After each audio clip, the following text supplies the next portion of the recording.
Selamat pagi Bapak Ibu dan saudara-saudaraku, Shalom, damai sejahtera bagi kita sekalian. Harapan dan doa saya bahwa kita semua sudah bangun dengan penuh sukacita untuk menjalani aktivitas kita di hari ini. Kita berjumpa kembali di acara Renungan Pagi edisi 20 Januari 2023. Pagi ini bacaan kita dari 2 Samuel pasal yang ke-17 ayat 21 sampai ayat yang ke-29. Setelah orang-orang itu pergi, keluarlah keduanya dari sumur, lalu pergi memberitahu Raja Daud. Kata mereka kepada Daud, bersiaplah dan seberangilah dengan segera sungai ini, sebab ini dan itu dinasihatkan Ahitofel terhadap kamu. Lalu bersiaplah Daud dan seluruh rakyat yang bersama-sama dengan dia, dan mereka menyeberangi sungai Yordan. Pada waktu fajar tidak ada seorang pun yang ketinggalan yang tidak menyeberangi sungai Yordan. Ketika dilihat Ahitofel bahwa nasihatnya tidak dipedulikan, dipasangnya pelana keledainya, lalu berangkatlah ia ke rumahnya, ke kotanya. Ia mengatur urusan rumah tangganya, kemudian menggantungkan diri. Demikianlah ia mati, lalu dia dikuburkan dalam kuburan ayahnya. Maka sampailah Daud ke Mahanaim. Ketika Absalom menyeberangi sungai Yordan dengan seluruh orang Israel yang menyertainya, Absalom telah mengangkat Amasa menggantikan Yoab untuk mengepalai tentara.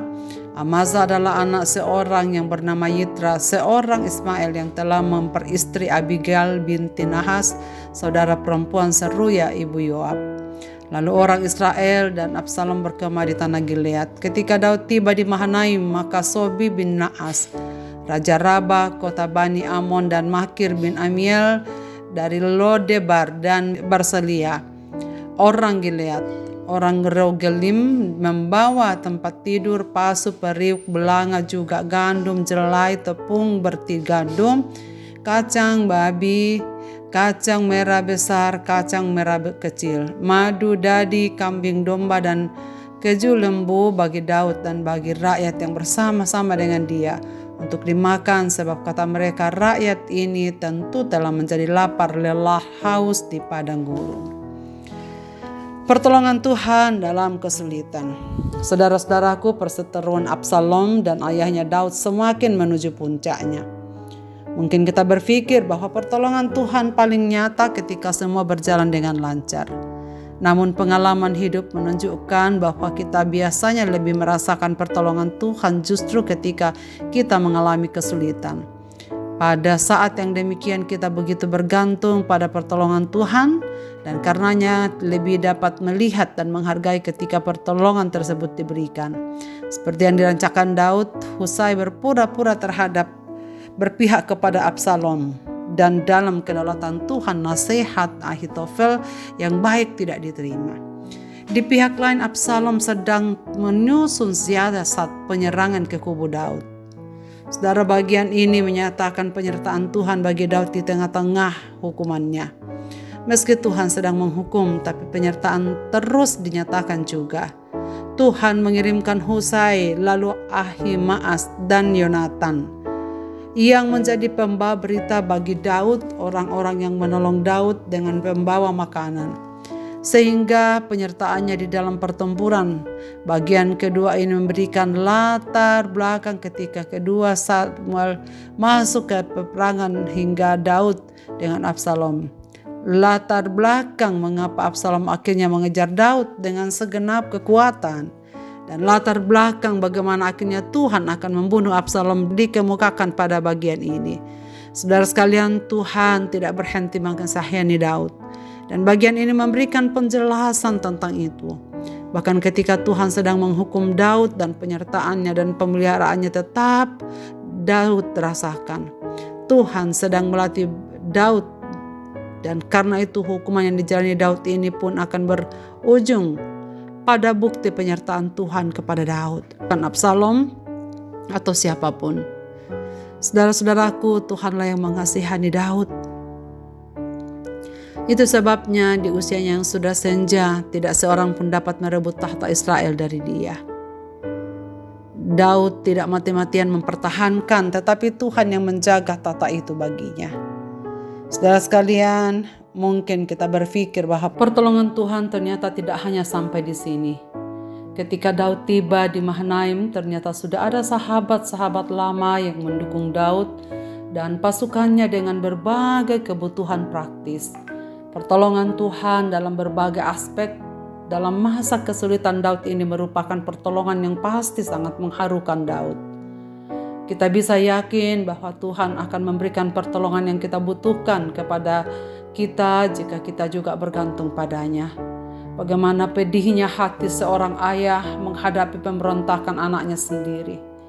Tetapi Daud rela menerima semuanya sambil berharap dan bersandar kepada Tuhan. Dan lihatlah sahabat-sahabat Daud, saudara-saudara, dalam kesulitannya datang membantu dan menyediakan segala sesuatu yang diperlukan oleh Daud dan pasukannya. Melihat hal ini, saudara sekalian, apakah yang kita pelajari? Mari kita bersama-sama terus membuka mata kita sehingga dapat melihat pertolongan Tuhan yang begitu berlimpah dalam hidup kita, terutama ketika kita dalam kesulitan. Marilah kita berdoa. Bapa di surga, terima kasih banyak karena Engkau yang menganugerahkan kehidupan ini kepada kami.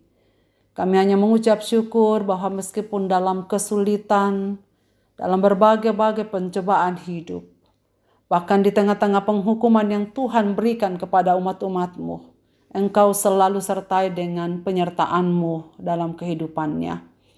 Pagi ini kami melihat bagaimana Daud yang dalam kesulitan menghadapi pemberontakan anaknya Absalom.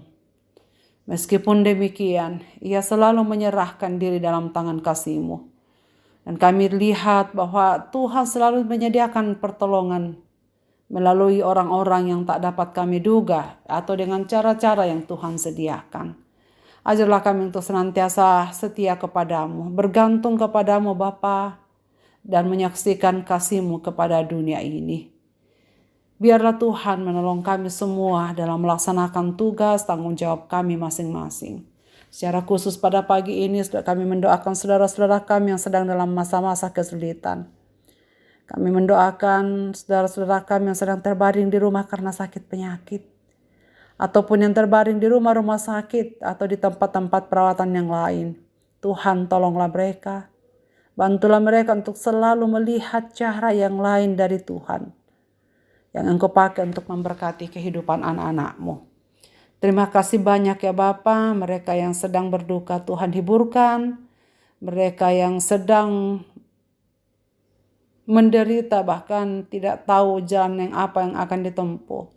Biarlah kasih-Mu Bapa yang akan terus nyata dan menjaga sehingga mereka dapat menemukan jalan keluar dari setiap persoalan kehidupan mereka. Ke dalam tangan kasih-Mu Bapa, kami serahkan diri dan pelayanan-pelayanan kami di hari ini. Dengar doa kami dalam Kristus kami berdoa. Amin. Selamat beraktivitas Bapak, Ibu, dan saudara-saudaraku. Tuhan Yesus memberkati kita sekalian. Amin.